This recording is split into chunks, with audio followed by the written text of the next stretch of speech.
In the 1850s, Rochester, New York was a relatively new town with lots of new industries and people moving in.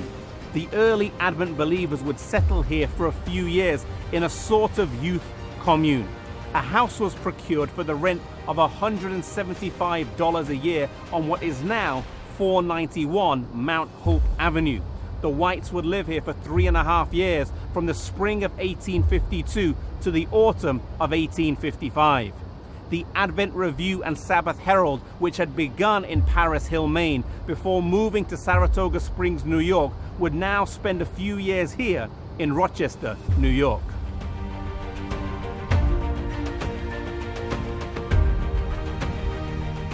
It was here in Rochester, New York, that the Adventists would purchase their first printing press, an original Washington hand press. For the first time, the Review and Herald would be printed on an Adventist-owned press operated by Sabbath-keeping Adventist workers. It would continue here until October the 30th, 1855, when it would move to Battle Creek, Michigan. The years here in Rochester, though, were filled with sacrifice and dedication.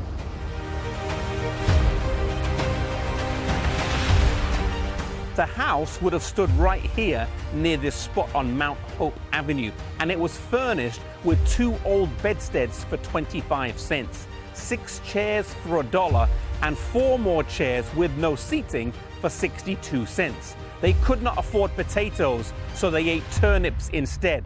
Butter was expensive, and so they used fruit sauce, and beans were a regular part of their diet. The workers, mainly in their teens and 20s, worked for little more than their room, their food, and their clothing. And about 12 of them at any one time would live in the Whites' home along with the printing press, working long hours into the evening, often till midnight, and sometimes all through the night. They cheerfully set about their task of spreading the message via publications.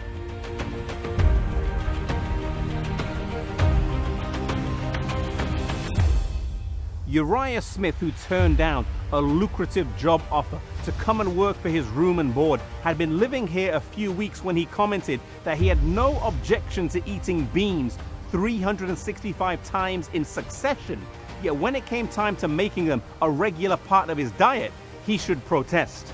Other individuals such as George Amadon, Warren Batchelor, Annie Smith, J.N. Loughborough, J.N. Andrews, Nathaniel White, and Annie White all passed by here in the mid-1850s. Many would die early deaths.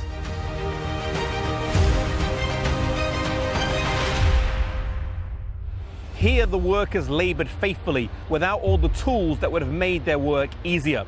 When the first books were printed, they used a shoemaker's awl to perforate the backs. The sisters then used a needle and thread to stitch the books together, and then a straight edge and penknife were used to trim and cut the edges. There was no folding machine, and this had to be done by hand as well. The covers were then pasted on before they were wrapped and packed and sent out.